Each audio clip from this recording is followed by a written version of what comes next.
um, when you talk about transformation and you see Philip Jones singing a great like that and Jason leading it, that's people think that's how really it is in our team, because some people just talk it. And Felix, I give so much respect to him. He came from Ireland, first world country, 2019 when he first joined us, and obviously he doesn't understand what drives us, what makes South Africans. Came in, he bought in, and he saw how the rest of the world treat us. And then I remember after the last World Cup, and we had some time off, and I said, Felix, come to Sweden. I want you to see. That was after the trophy tour. Him and Aled Walters were with us then. They could not believe what they saw when we went, especially in the most disadvantaged areas. People found a way. If they didn't have a Springbok jersey, they wore a green jersey. And some of the kids chased us for so many kilometers, sprinting, running, and they said for them, it, the country doesn't happen like that. Maybe a few places that they go to, but not the whole of the country will be like that. Then Fritz came to Sweden. I took him to Khalifa and Mafa, where I always go for braai. He sat with me, ate with me. I showed him where I slept at my house, and showed him my school and showed him my friends. And to him, it made sense why we have the drive that we have, with the funding that we have compared to the other rugby teams in the world, for us to achieve what we achieve, I don't think we understand. But the spirit of South Africa, we don't make excuses. We look for opportunity, we work as hard as we can. So he bought into that, and then the Guijo, he loves the music. I remember when we don't sing, when it got quiet after, like, we when we met this year, and he'd be like, "What's going on? Like, why are you guys not singing anymore?" And then we started singing, and then obviously he learned the songs, and I sent some of the songs to him, but like, he would watch it, and now he knows the words fully, and that's what we talk about when we talk about transformation. It's not about numbers. It's about people actually them changing from inside, and understanding each other's culture and learning to mind each other. So yeah, that's what made it so special for us as a group. And then even ululating is just so beautiful. Yeah. So you can call him for bookings for MKT and all those sort of things.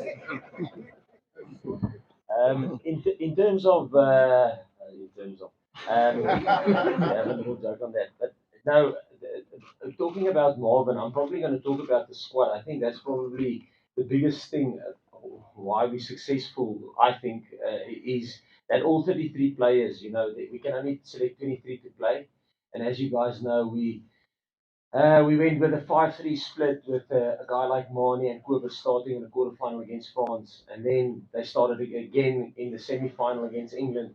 And then for the final, we decided our tactic, rightly or wrongly, obviously rightly now because it worked out well. We went with a 7-1 split, which meant that they had to fall out, yes, and their hearts obviously is broken. Everybody wants to play in the final. But I can promise you, and I'll get to Marvin now, when we had our training session that Monday, so the team was announced Monday morning, when we trained that Monday afternoon, Kobus was the best version of Aaron Smith, and Moni was the best version of Richie Mwanga. Studied their mannerisms, their profiles, and that's probably the beauty of this team. They get over it, and then they have to fulfill another role. In the previous two games, their role was to start and to lead the team to victory. In the last game, their role was to be the opposition, and that's Marvin. Marvin, I think, played 1.5 games, but Marvin was Mario Toge. He was he worked given up for that one. And so Marvin was brilliant. He just fulfilled his role. He knew if there was an injury, he would have been straight in, did the hard work. And then lastly, um, the squad of 33 players, the wives and the partners. When you have the wives and partners, and a guy like Quibus or a guy like Marnie doesn't get selected, or a guy like Marvin doesn't get selected, it's easy that the partners can become envious, because their husbands aren't selected, but it never happened. And they pick up the pieces, the partners, the wives, and the partners and the kids. They pick up the pieces when they don't get selected. and they don't become envious. And he was never a riff and never a tiff. And the wives who didn't, his husbands weren't selected, was the one leading the parties, helping, making it fun. So no, I think that's probably the strength of this group. It's an unbelievable group of people.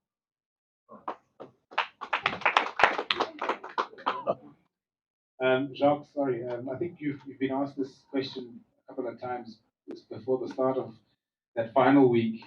Just from a personal level, I know you've been in the system for quite a long time. You spoke about 2013 coming into the institute and learning about new players like Sia and everybody that's involved in this squad.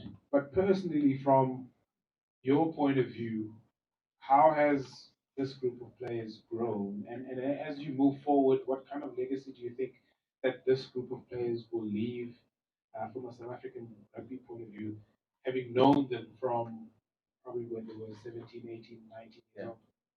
I think that's probably, yes, that's unbelievable privilege that I've had. How old are you now, Sia? 32. He's 32, and we started how long have we been working together? 18. So it's how many? I've got really give us 14. 14. Okay, 14 years. So we've been working together, myself, even Chizzy, maybe a year later. I think Chizzy, you were a year behind him. Oxy, maybe a little bit later from RTS Leota. But the point I'm trying to make is, let's say we work 14 years together and he's 32. We've probably been, it sounds long, 14 years, but it's more than a third of Sia's life. And that's probably the fortunate thing that I had being involved with this group for such a long time at different levels, from school level.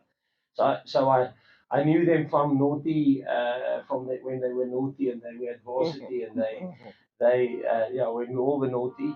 Till now, they are husbands, they are fathers, they are unbelievable with their kids, and unbelievable family men.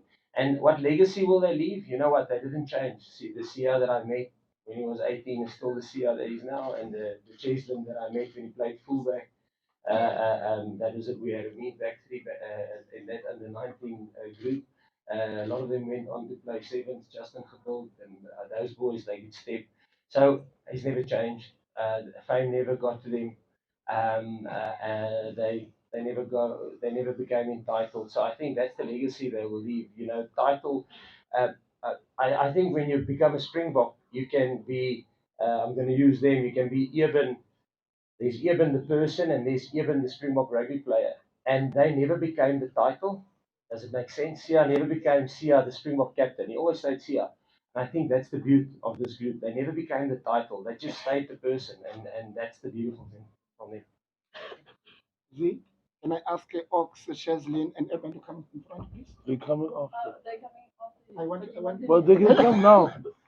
Okay. They can come now. Yeah. Come now. We move in. Yeah, make it bigger. Make the circle bigger. Bring 2 chairs.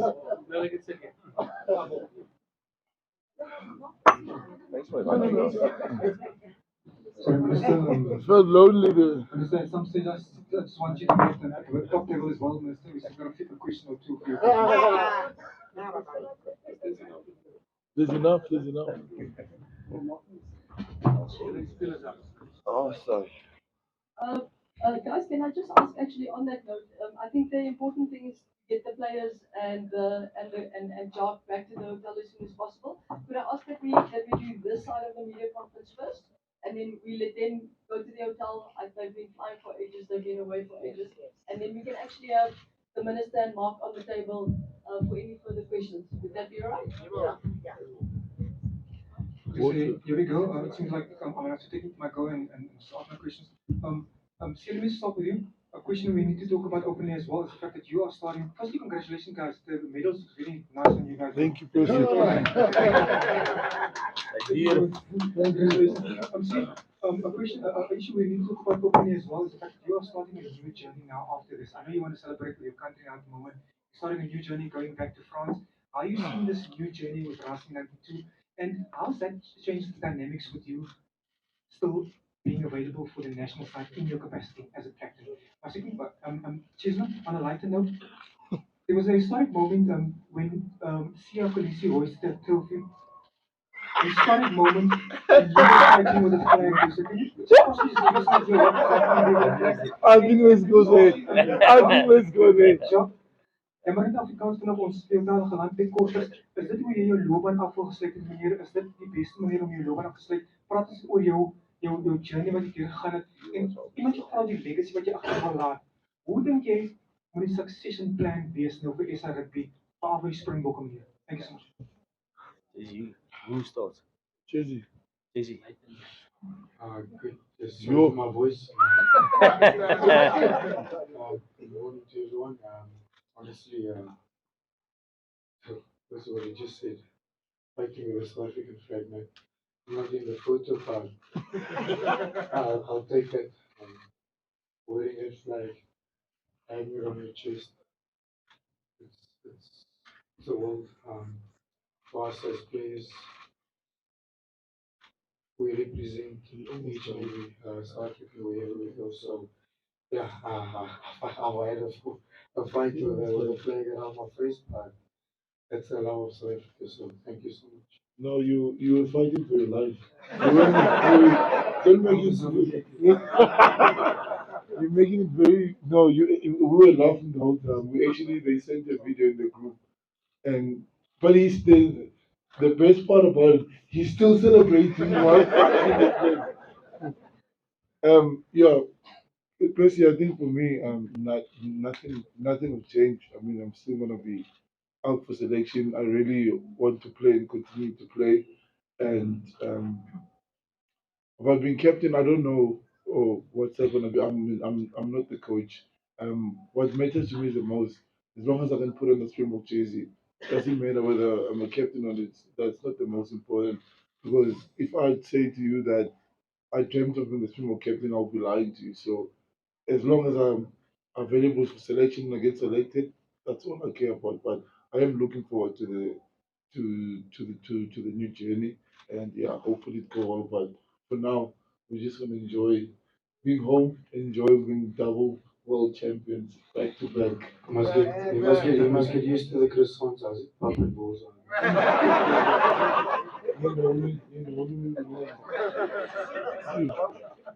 Percy, myne is in Afrikaans. In terme van ja, van my eerstens ek dink ek gaan begin met die succession planning. Ek sal dit sal ek obviously los vir Mark en vir Rassie en vir die leiergroep. Ek kan jou beloof dit sal intens wees. Ons sal hierdie periode nou tot die einde van die jaar sal daar 'n goeie oorhandiging wees en intellectuele property sal gedeel word en as hulle 'n goeie review wees. Dis maar net hoe deeglik hulle is en ek weet hulle sal die regte planne maak, maar wat daai planne is, ek bedoel ek dink nie dis vir my om te weet nie. Hulle sal die regte planne maak. Dit beloof ek jou. En dan in terme van jy weet ek in 2011 was ek gelukkig om 7 weke by 7 toetse saam met die Bokke te wees, jy weet en eers ek het gedog gaan nooit weer betrokke raak nie. En toe in 2016 toe ek vir 3 toetse teen Ierland en maar toe het ek klaar geteken by Munster en toe ek daar weg is, dink ek okay, dis 10 toetse. Yes, maar dit was ongelooflike 10 toetse saam met die Bokke. Dit is 'n ongelooflike span om deel van te wees. So en nou is ek weer en baie mense dink dis die einde, maar een ding wat ek geleer het, die lewe, ons beplan ons lewens en ons dink ek wil oor 'n jaar daar wees en oor 'n jaar daar wees en oor 'n jaar daar wees. Maar weet jy die lewe het sy eie planne met jou. So vir nou is dit die einde vir nou met hierdie groep.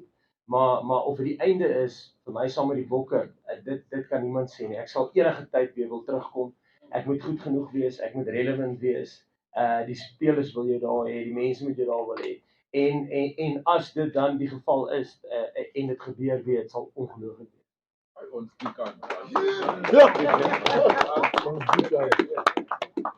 Okay, I have a few questions. Firstly, to your coach.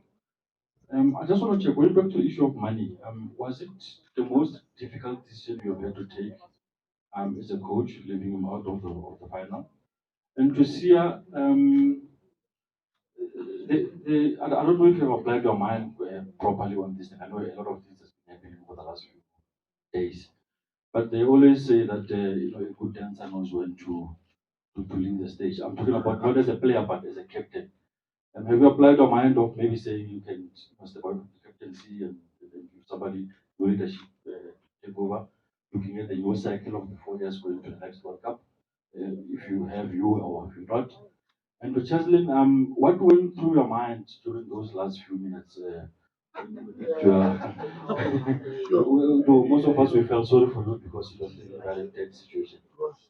And to you and Ox, we got along after that is a question. Good, John, how you feeling? The right I'm happy. Good like it have been lot man. yeah. So taking it in, Mara. Good like it have been a little lot to say. Family in the walk with. Was it a tough decision to leave Molly out? Yes, it breaks your heart as a coach. Probably for me, from moving from assistant coach to head coach, that is the worst part of the job. Is to tell players that you are not selected. And Mani is definitely, and I can't say it will be the next coach that will decide that, but I believe he has the ability to be the future. If you think about how excellent he was, I think him and Damian Willemse since Andre got injured in Adelaide, it's a long time ago now. It was 2022, I think, third game in rugby championship. The next week we played Australia in Sydney. We haven't won there in 27 years, and Damian Willemse is the fly off, and he led us. Not that it's him alone; it's a team effort. But I mean, we for the first time in 27 years, the late Ian McIntosh team last won a game there. They won in Sydney, so that's and then from then on, obviously we had a hiccup against Ireland and then against France with a red card, and from then on, yes, between Damian Willemse and Mani as fly-offs, they were phenomenal. And the discussions that we had in the final they obviously lost out not because they weren't good enough. They lost out because we believed that a 7-1 split was the way to go to neutralize New Zealand. So whenever we make do team selection, there's a lot of things we look at. We look at GPS stats. We look at how much minutes they played. We look at for interest sake, if you, the semi final, the quarter final against France. I mean, Kobus Reinach plays against the Pont often.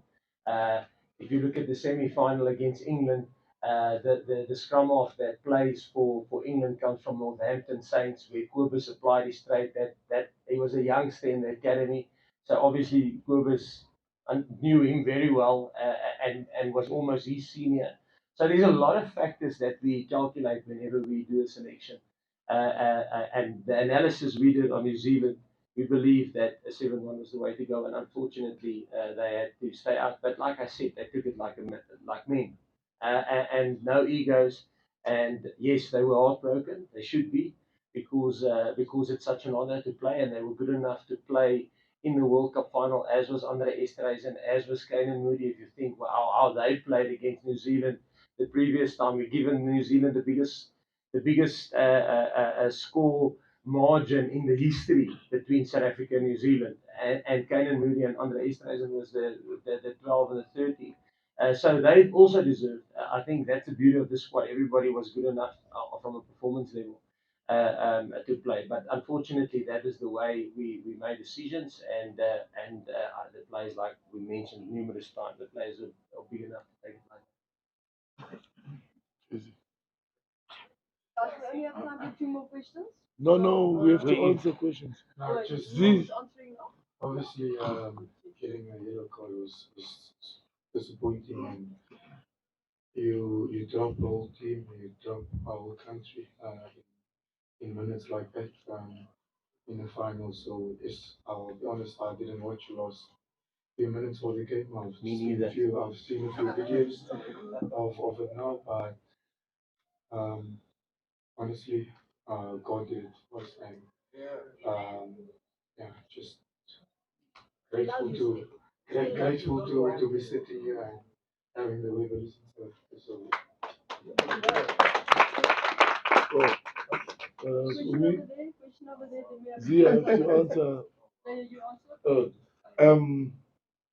No, honestly, I haven't thought about that. I think the most important, most urgent, obviously, has been the World Cup, and I said earlier, the it's like being Springbok captain obviously is huge, especially for the country, but for us, like I've I've only got a small role to play within the team. I've got Evan, I've got Dwayne, I've got all these, and we're all leaders in the group. We're all in charge of a part of the game. I think whoever is Springbok captain is always going to have the most support, and they will fit in like a club. It's all about what you do and what you do. But yeah, it doesn't. As long as I can put on the Springbok jersey, I'm happy.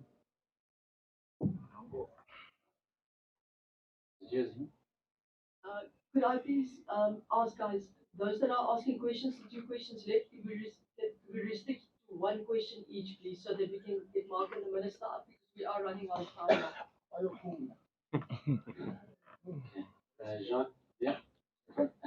Just how difficult is it, walking away from this team at a moment like this? But also on the flip side, how important is it to walk away when you are on the up and the nation isn't turning against you because results are not going your way? Yeah, I just say, yeah, I don't think I'm walking away. I'll never walk away from Springboks. Springboks have given me everything, and in the Springboks, I'll say, other the players. I'm not a very emotional guy, but I would have been a physio in Bloemfontein if senior leaders like our president, Mr. Alexander Rassi, if they you need people to back you, to believe in you. And I would have loved to be a fly on the wall in that conversation where, as he said, listen, guys, I think this physio defense coach is good enough to be a head coach, and he hasn't been a head coach before, but I think he's good enough. So first of all, you need people that believe in you. Then you need people that surround you. I mean, there's a lot of things that I'm not good at. So in terms of our management, that full where I'm not good at. They just step up and they fulfill their role. And then the players are coaches are nothing without players. Players are the people that sacrifice, that do their shoulders, that Sia did his knee. So and you ask them to do that. So I think no, it's nice for me the fact that that I'm moving on to a next chapter and only a next chapter for a couple of years and like I mentioned, nobody knows how it's going to go forward. Life has its own way how he deals with it and the road that he puts you on or destiny does. So, but hopefully you'll never know. Hopefully I'll be back. But yes, again, the players make you nothing. Coaches are nothing without players. They are everything. Thank you. Thank you to the World Champions. I just want to say thank you for defending the Rugby World Cup Championship and giving us all the bragging rights for the next 4 years against all of those other fans. I'd just like to know from the players' side, especially, gentlemen, do you think you can do it again and complete the treble in defense of the World Cup? Eben. Yes. That wraps up the questions over here, guys. But